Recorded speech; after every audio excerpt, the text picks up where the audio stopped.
هنعمل النهاردة مع بعض النمورة اللبنانية. عملنا مع بعض قبل كده على القناة النمورة السورية، هو الاختلاف اللي بينهم ممكن يكون بسيط لكن الطعم مختلف فعلا. تعالوا بينا نشوف الفيديو ونشوف هنعملها مع بعض ازاي. بس قبل ما نبتدي الفيديو، لو انت جديد في القناة انزل تحت الفيديو واشترك وفعل جرس التنبيه، وانت طالع ما تنساش تدوس اللايك، ولو جربتوها يا ريت ما تنسوش تقولوا لي رأيكم في التعليقات. اول حاجة هنحتاج 3 كوبايات من السميد الخشن او الناعم، وبننزل بيهم في اي حاجة واسعة زي ما حضراتكم شايفين كده. بعد كده احنا بننزل عليهم بنص كوباية من السكر العادي بتاعنا، وبنبدأ نحركهم مع بعض عشان يختلطوا مع بعض ويتجانسوا مع بعض.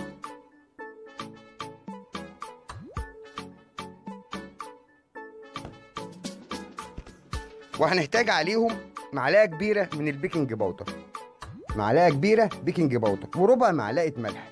حلويات يا جماعة يبقى ضروري عن ذرة الملح دي، حاجة مهمة جدا عشان تعادل الطعم معانا. وبنبدأ نخلطهم مع بعض عشان يتجانسوا مرة تانية.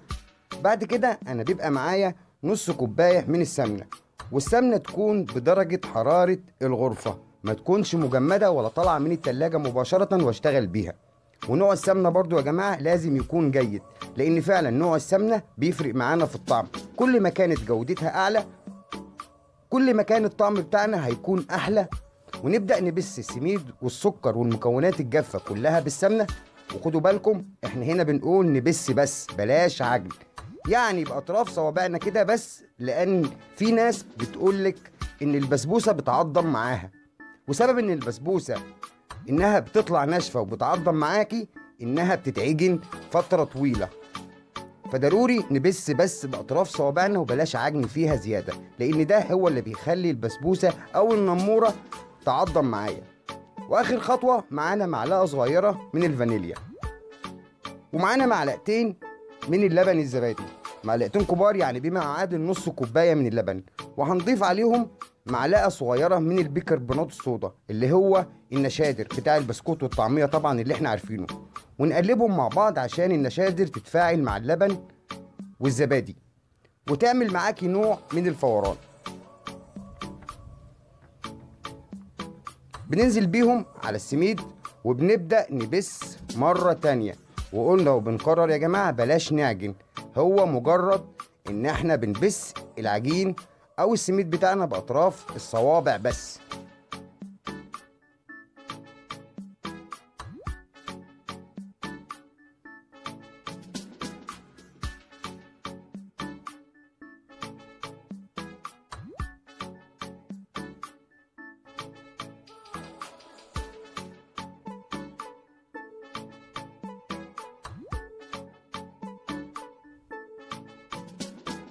كده تمام. بعد كده احنا بنغطي عجين السميد اللي معانا بأي ورق استرتش او بأي كيس مطبخ، وبنسيبها 3 ساعات ترتاح على الأقل، لأن كل ما السميد بيرتاح كل ما بيديني نتيجة أفضل، لأن وقتها كل حباية من حباية السميد بتتشرب السمنة والزبادي اللي معانا وبتديني طعم وقوام أفضل. وكمان تخمير السميد معانا من الحاجات والخطوات المهمة والأساسية جدا والمتعارف عليها في النمورة. بنيجي للعسل أو الشربات بتاعنا، بنحتاج 2.5 كوباية من السكر وكوبايتين من المية، وبننزل عليهم بشريحة من الليمون أو عصرة ليمونة، دي حاجة ترجع لحضراتكم.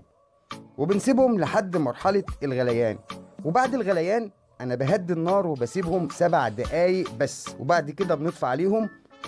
وبنتحب انت ممكن تضيفي ماء زهر أو ماء ورد، دي حاجة ترجع لكم، لكن أنا مش من عشاق ماء الورد، وهكتفي بالفانيليا اللي احنا ضفناها على دقيق السميد.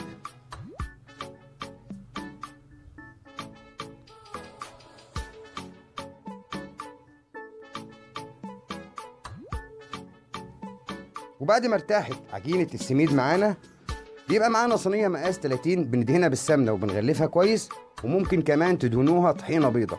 اللبنانيين بيستخدموا الطحينة في دهن أرضية النمورة. وبنبدأ نفردها فرد كويس في الصينية، ونحاول يكون سمكها واحد، وبنحاول ان احنا نظبط الأطراف عشان ما تتلسعش مننا.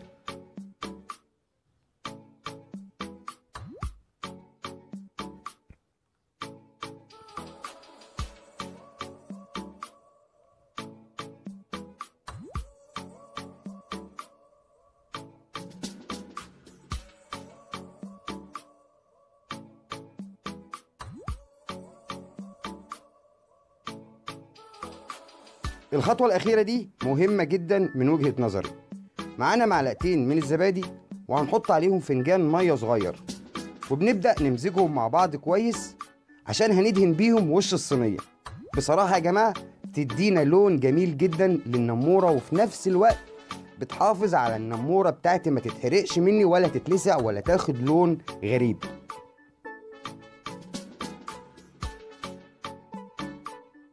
الخطوة دي اختيارية، لكن من وجهة نظري ومن حكم تجربتي الخطوة دي جميلة جدا وبتديني نتيجة أفضل في النمورة أو البسبوسة أو أي نوع من الحلويات حابين إن احنا نديلها وش وهنشغل عليها الشواية.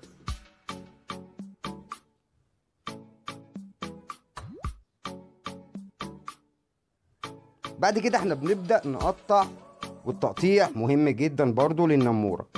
بنستخدم سكينة كده وبنحطها في المية ونبدأ نعلم النمورة ونقطعها.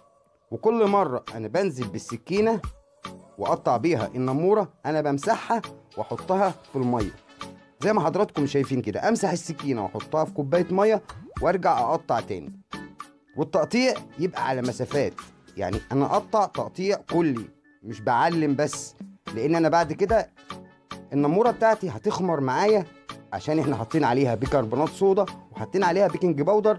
فطبعا نحاول ان احنا نقطع تقطيع صح، لان التقطيع ده لو مقطعناش تقطيع صح بيرجع العجين بيفرد معايا تاني والتقطيع بتاعي بيروح.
بعد كده انا معايا الفول السوداني او اي نوع مكسرات انت حابين تزينوا بيه.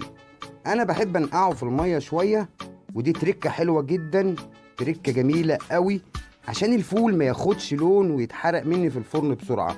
لما بحطه في الميه بياخد وقت في الفرن وبيطلع لونه زي ما هو. وطبعا النموره بتاعتنا احنا بندخلها الفرن على درجه حراره 180 درجه لمده نص ساعه. انا شغلت لها الفرن على درجه 180 درجه لمده نص ساعه. اول تلت ساعه 180 درجه، اخر 10 دقايق انا بهدي النار لدرجه حراره 160 درجه. بعد كده انا بشغل لها الشوايه تاخد لون مش اكتر. ويا جماعه درجه الحراره خدوا بالكم بتختلف من فرن لفرن، انا بتكلم على الوقت الفعلي اللي اخدته مني النموره، وطبعا ده بيرجع لطبيعه كل فرن، فكل واحد وعارف الفرن اللي عنده طبيعته ازاي. بعد ما بنزينها بندخلها الفرن، وبعد كده احنا بنسقيها بالعسل، والعسل بيكون بارد وهي سخنه، ودي طبيعه النموره برضو. وبنسيبها 3 ساعات على الأقل أو أقل حاجة ساعتين لحد ما تبرد وتتشرب كل كمية العسل، وكل حباية من حبات السميد تتشرب العسل. وبنبدأ نقطعها.